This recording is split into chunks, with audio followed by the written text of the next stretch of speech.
Stage হয়ে গেছে পুরো বাংলাদেশ, ঠিক কিনা বলেন? আমরা এরকম বাংলাদেশ চাই কি চাই না? যেখানে ভেদাভেদ থাকবে না, মারামারি থাকবে না, এক ডাকে আমরা সবার আগে দেশ। আওয়াজ করে বলেন, সবার আগে কি? দেশের প্রশ্নে আমরা ঐক্যবদ্ধ। এই যে এরপরেও যদি আমরা একত্রিত হতে না পারি, এটা আমাদের জন্য আফসোসের। এই যে অন্তর্ভুক্তিমূলক ইনক্লুসিভ দলমত নির্বিশেষে আপনারা সবাই আজকে স্টেজে একত্রিত হয়েছেন, আমি খুব খুশি হয়েছি। আমি সবার জন্য প্রাণ ঢালা দোয়া এবং অভিনন্দন জানাচ্ছি। প্লে কার্ড নিয়ে যারা দাঁড়িয়েছেন তাদেরকে শুভেচ্ছা, ব্যানার নিয়ে অনেকে দাঁড়িয়েছেন শুভেচ্ছা, ফিলিস্তিনের পতাকা নিয়ে দাঁড়িয়েছেন তাদেরকে শুভেচ্ছা, লা ইলাহা ইল্লাল্লাহ মুহাম্মাদুর রাসূলুল্লাহর পতাকা আহ্বান করছেন তাদেরকে প্রাণ ঢালা অভিনন্দন। আমার প্রিয় ভাইরা, আমি চাইবো যে 1 থেকে 1.5 ঘন্টা আমরা একটু নিশ্চুপ থাকি। আইন শৃঙ্খলা এবং ভলান্টিয়ার্স যারা আছে, স্বেচ্ছাসেবক, তারা সর্বোচ্চ চেষ্টা করছে সুশৃঙ্খল পরিবেশের জন্য। সব জায়গায় নিশ্চুপ, 2-1 জায়গায় একটু ঠিকঠাক হচ্ছে। আপনারা ঠিক হয়ে হয় বসে যাবেন, নয় দাঁড়িয়ে শুনবেন। আওয়াজ করা যাবে না আজকের এই প্রোগ্রামে। আওয়াজ করবেন? রোজা রাখছেন না সবাই? হ্যাঁ, অধিকাংশ রোজা, আমরা সবাই রোজা।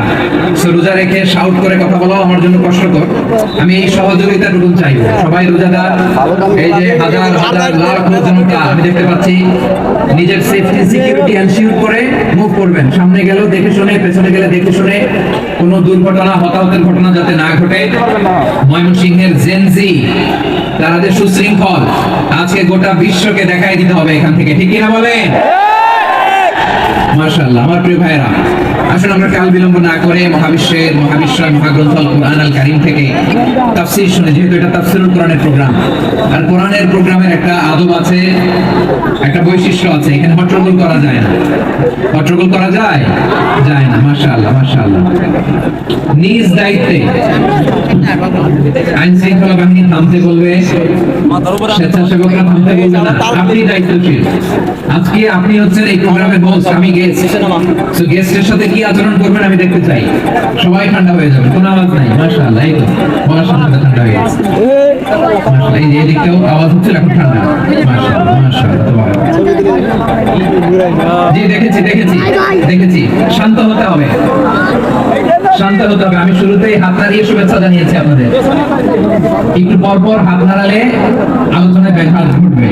আমরা একটু নীরব হয়ে বসি, কয়েকটা জরুরি কথা শেয়ার করবার আছে আপনাদের সাথে। এই বার্তাগুলো আমরা আজকে নিয়ে যাব। যখন আওয়াজ করতে বলবো, বাঘের বাচ্চার মতো, সিংহ শার্দুলের মতো গর্জন করে আওয়াজ করতে হবে। আর যখন নিশ্চুপ থাকতে বলবো, পিন পতন নীরবতা, কিপ সাইলেন্ট। একেবারে তো। মাশাআল্লাহ, মাশাআল্লাহ, very good. I love it, I like it. The Gen Z of Mymensingh, মাশাআল্লাহ, মাশাআল্লাহ। আমার প্রিয় ভাইরা, আমি আজকে এই চমৎকার দুপুরে সূরাতুল আহজাবের 35 নম্বর আয়াত তেলাওয়াত করেছি। কত নম্বর আয়াত? আপনারা আমার দিকে তাকান। আপনাদের